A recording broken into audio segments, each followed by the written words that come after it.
Olá a todos, sejam bem-vindos a mais uma aula da capacitação de metodologia para aulas remotas. Nessa aula vamos falar sobre como realizar tutoria e dar feedback nas atividades remotas. Primeiramente, você sabe o que é tutoria? Bom, existem várias maneiras de definir tutoria. Ela pode ser entendida como uma ação orientadora global, chave para articular a instrução e o educativo. O sistema tutorial compreende, dessa forma, um conjunto de ações educativas que contribuem para desenvolver e potencializar as capacidades básicas dos alunos, orientando-os a obterem crescimento intelectual e autonomia, para assim ajudá-los a tomar decisões em vista de seus desempenhos e suas circunstâncias criadas ao longo do curso. Na modalidade de ensino remoto, o papel da tutoria é de fundamental importância para os alunos. Ele é pautado na melhoria dos processos pedagógicos que visam facilitar a forma como os alunos consomem os conteúdos e prestar todo o apoio no processo de aprendizagem. O professor deve ser a ponte de informações e dúvidas dos alunos, oferecer feedbacks rápidos, estimular debates feitos em fóruns, incluindo desenvolver habilidades de cooperação e interação entre os alunos de cada curso em específico, além de estimular a aprendizagem de forma colaborativa, onde cada aluno pode se ajudar e incentivar projetos e atividades em grupo, incentivando a construção de conhecimento de forma coletiva. Para explicar melhor a importância da tutoria no ensino remoto, quero compartilhar com vocês a metáfora da bicicleta. Com ela podemos relacionar as possibilidades de atuação da tutoria na educação remota. Vocês já viram um adulto aprendendo a andar de bicicleta? Para quem está de fora pode parecer muito simples, não é verdade? Porém, para essa pessoa, a experiência poderá ser muito prazerosa ou também muito traumática. Isso vai depender da maneira como ela for conduzida. Se associarmos a bicicleta ao professor atuando no ensino remoto, veremos que esse seleciona a bicicleta, que podemos chamar também de objeto de aprendizagem, de forma mais apropriada para o aluno. Ou seja, tem uma ação mais voltada à seleção e à produção do conteúdo do curso, bem como deverá traçar o caminho que esse aluno deverá seguir, que deve ser um espaço aberto, atraente e mais apropriado para que a aprendizagem ocorra. Ou seja, é necessário que estabeleça confiança e entrosamento com o aluno, garantindo segurança a ele. E por último, se relacionarmos o apoio à presença virtual, ou seja, a tarefa de tutoria à distância, constataremos que o professor caminha ao lado dos alunos.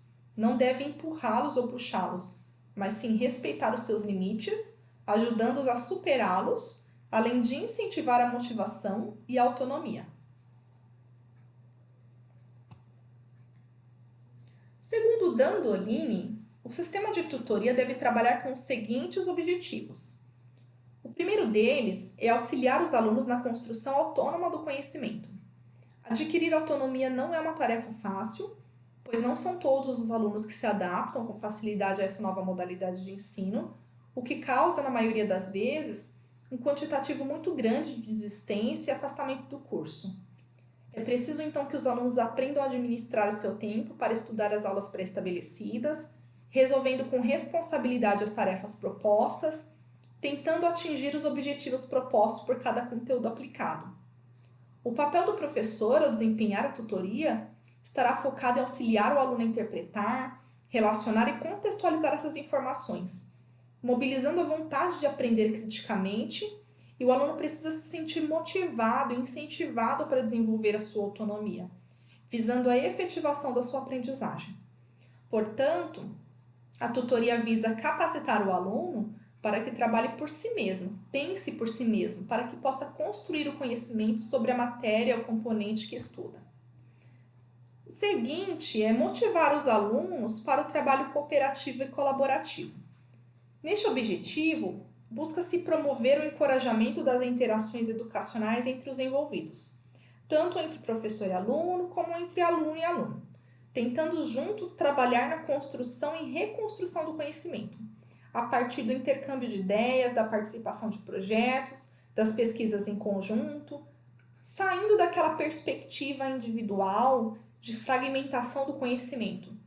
Sabemos que para o aluno aprender a trabalhar em grupo não é fácil, mas só temos a ganhar com isso, pois através deste o aluno terá a oportunidade de compartilhar, trocar novas ideias, agregando novos conceitos, incorporando novas assimilações em seu aprendizado. O próximo objetivo é auxiliar os alunos a organizarem seus estudos. Uma das funções do professor, ao desenvolver a tutoria, é assumir, a cobrança constante do comprometimento com o tempo de estudo que o aluno deve dedicar à sua formação.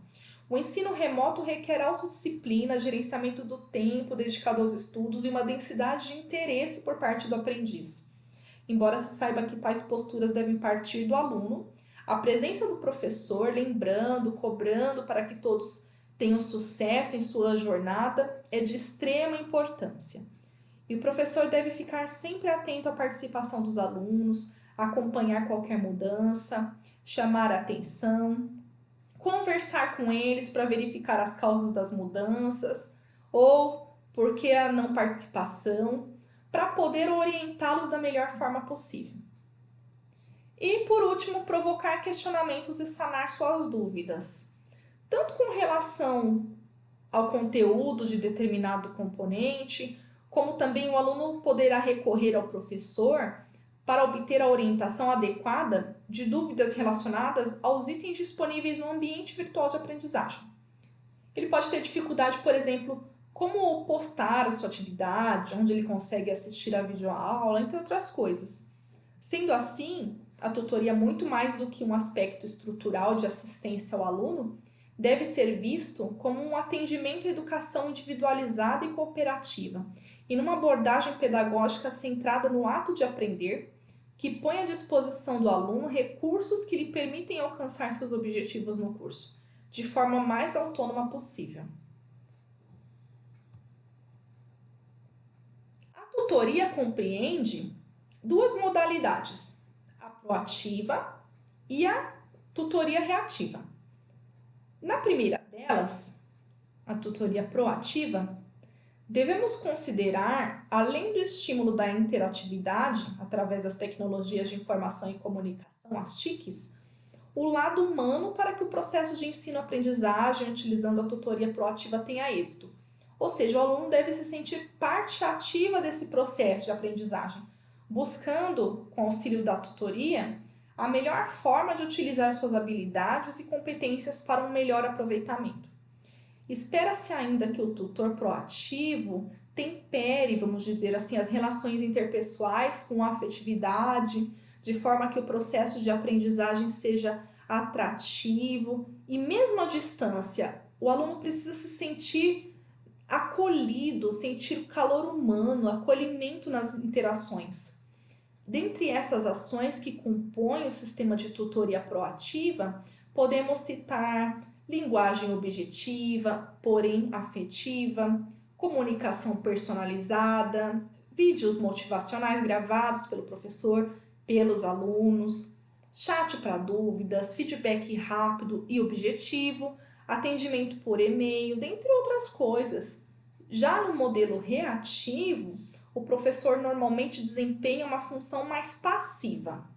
É aquele professor que ele se coloca disponível para tirar dúvidas durante o horário em que a sua aula era realizada no presencial.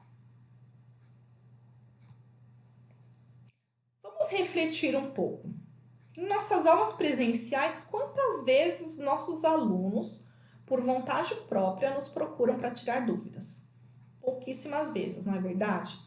Por esse motivo, é recomendado evitar essa prática da tutoria reativa no ensino remoto, já que, além de não oferecer qualquer instigação ou aprofundamento, esse tipo de prática também desmotiva a participação dos alunos no curso.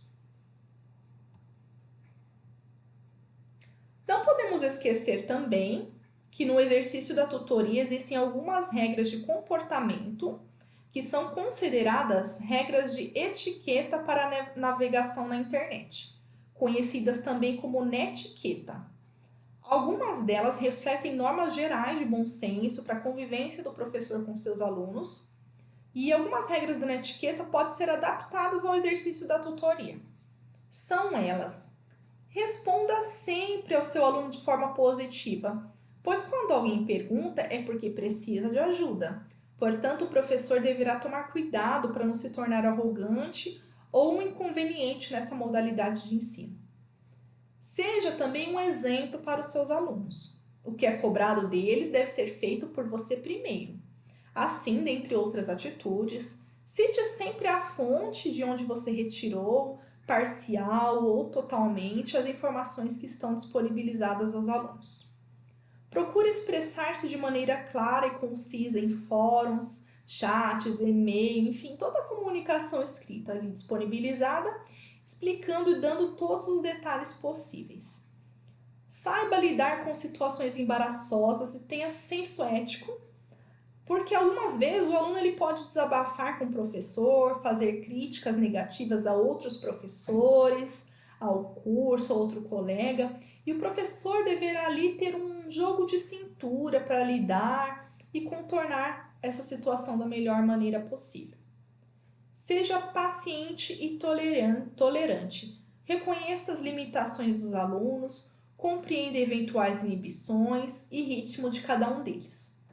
Não dê respostas prontas aos alunos, seja específico, indique pontos em que o aluno precisa avançar, direcionando exatamente o que poderia ser feito.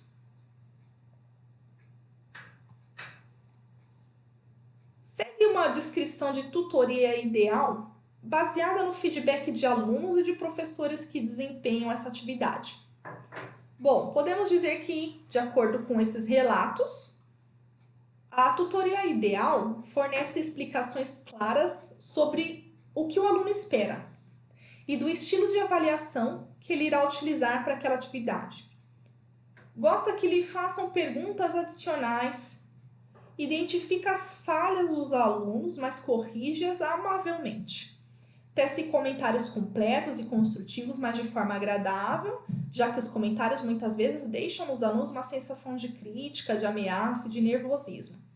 Dá uma ajuda suplementar para encorajar o aluno nas suas dificuldades, esclarece pontos que não foram entendidos ou corretamente aprendidos anteriormente, ajuda o aluno a alcançar os seus objetivos, é flexível quando necessário, mostra o interesse genuíno em motivar os alunos e escreve todas as correções de forma clara e legível. Assim, parece que a tutoria ideal é aquela que trata os alunos da mesma forma que espera ser tratado, que é abordável como uma pessoa real e que fornece comentários completos e encorajadores. Agora convido vocês a fazermos um exercício, mas fiquem tranquilos, vocês não terão que postar esse exercício, ele é apenas para vocês exercitarem se quiser. Não é obrigatório, porém pode ajudar bastante a compreender a respeito dos princípios de tutoria na educação remota. Vamos lá? Bom, primeiramente liste as 3 características de tutoria ideal que você mais aprecia como aluno.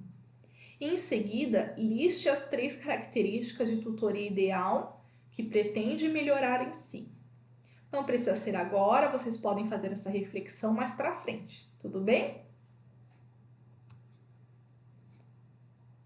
Considerando que a maioria das interações no processo de educação em ambientes virtuais de aprendizagem é realizada por intermédio da linguagem escrita, é fundamental que o professor, ao desempenhar a atividade de tutoria, verifique alguns fatores para auxiliá-lo no processo de elaboração de feedback, com o objetivo de minimizar problemas de compreensão da mensagem. Isso veremos a partir daqui, ok? Mas antes disso, é importante entendermos a definição de feedback, normalmente associado ao ato de dar uma resposta. Porém, precisamos ressaltar que no ensino remoto, o conceito de feedback não se refere a uma mera resposta dada ao apresentado, né? Na verdade, o feedback traz nessa resposta considerações e conteúdos que visam a tornar a relação com o aluno e o seu aprendizado ainda mais significativo.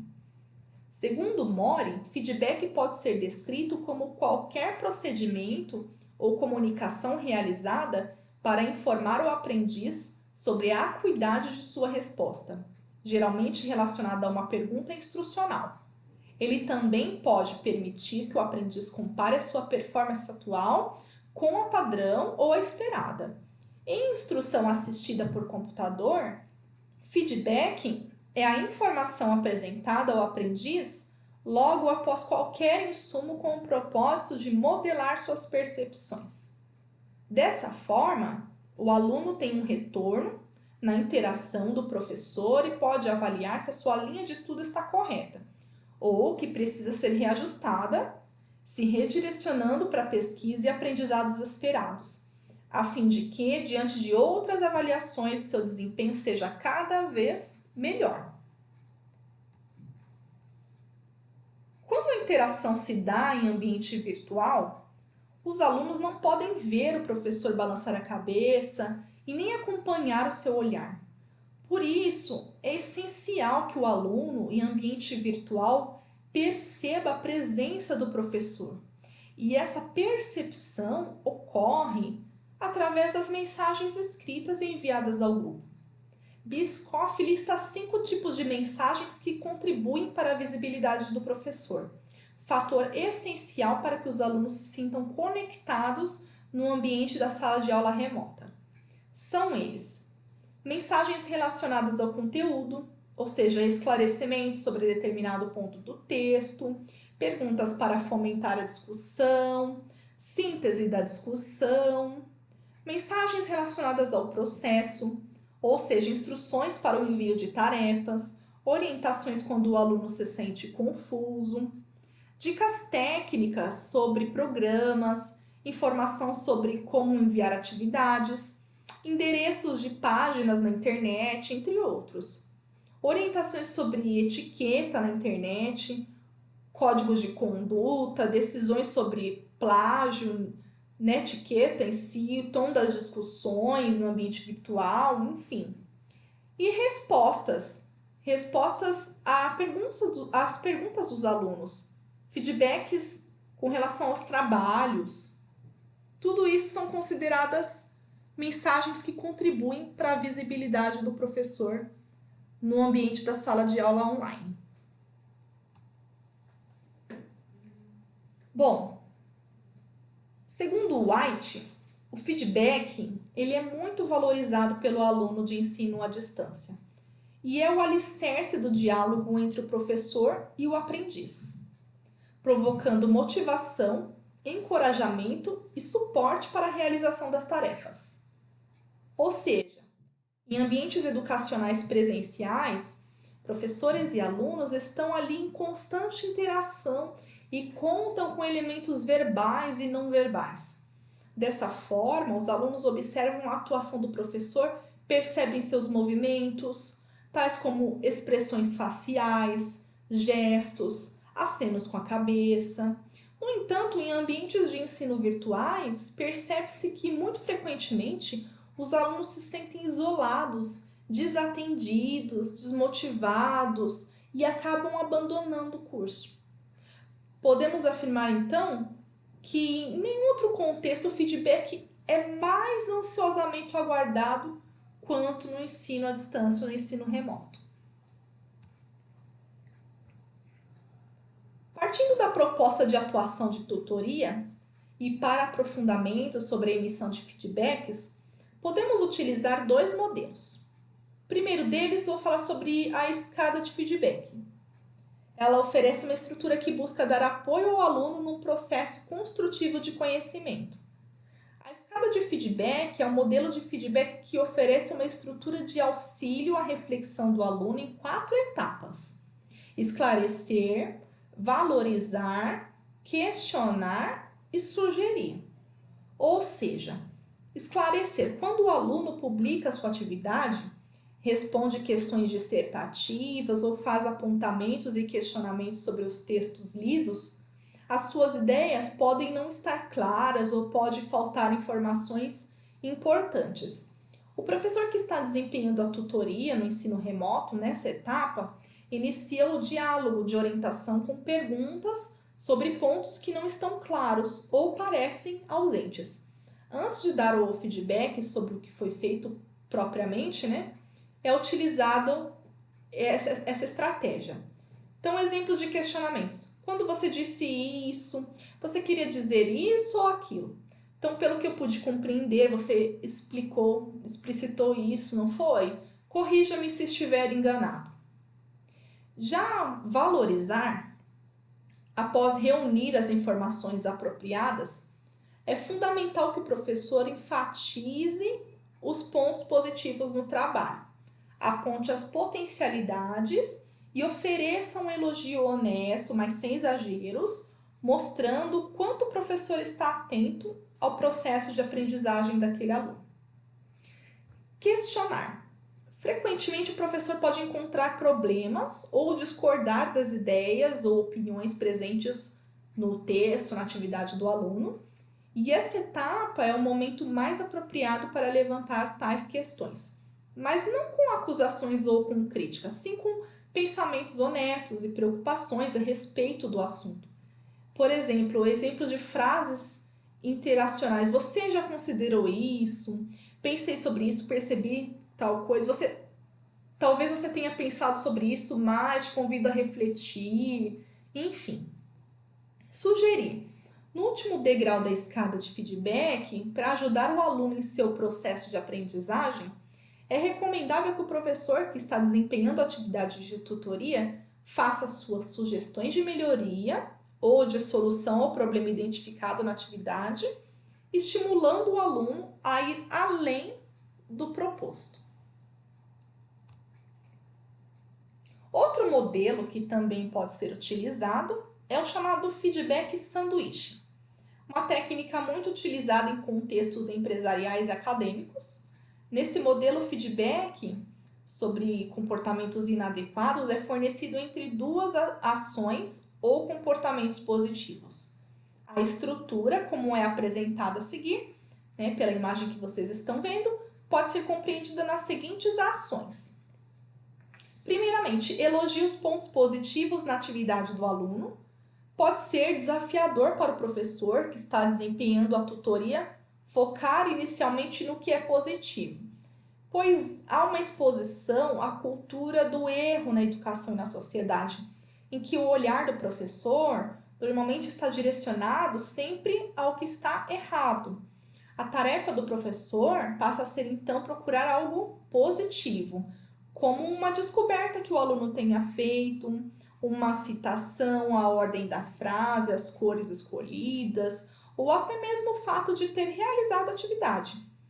Quando por vezes tem-se a impressão de que não há nada a ser elogiado, deve-se observar o aluno em sua totalidade. Qual o potencial dele, o que ele geralmente faz bem feito e que pode auxiliar nesse momento. No ensino remoto, um dos principais problemas é o sentimento de isolamento. Indicar os pontos fortes e os potenciais individuais pode encorajar os participantes, aos alunos, se sentirem parte do processo de aprendizagem. Outra etapa é sugerir melhorias. Além de oferecer sugestões ao aluno, sinalizando de maneira objetiva o que fazer ou não, é possível procurar outras maneiras de propor melhorias. Por exemplo, conduzir os alunos à reflexão por meio de perguntas que o ajudem a compreender e melhorar o trabalho realizado, ou por meio de indicações e pedidos para que ele correlacione seus resultados a outros trabalhos e ideias. E por último, finalizar valorizando outras características. A sugestão é permitir que o aluno permaneça com uma mensagem de encorajamento ao final do feedback. Essa mensagem não deve ser confundida com mensagens positivas e generalistas sobre vitória, esforço, sucesso, simplesmente. Independentemente do modelo sugerido, é importante que o aluno se sinta ouvido, amparado e motivado a participar das interações e do processo de ensino-aprendizagem remoto.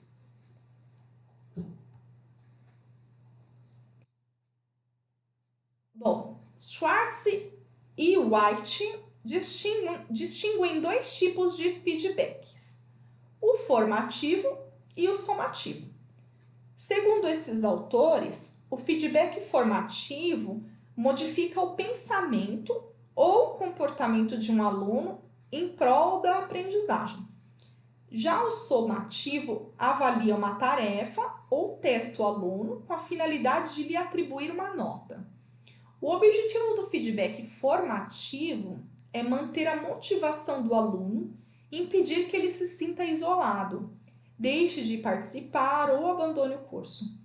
São tipos de feedback formativo: dizer ao aluno que ele está certo, elogiar o aluno por ter tido um bom insight, por ter feito uma boa associação com outro texto, fazer o aluno refletir sobre uma determinada afirmação ou conclusão com o objetivo de fazê-lo mudar de posição, encorajar o aluno a fazer perguntas, encorajar o aluno a participar e impedir que os alunos se distraiam ou percam o foco em determinada atividade, tópico, discussão, pauta, enfim.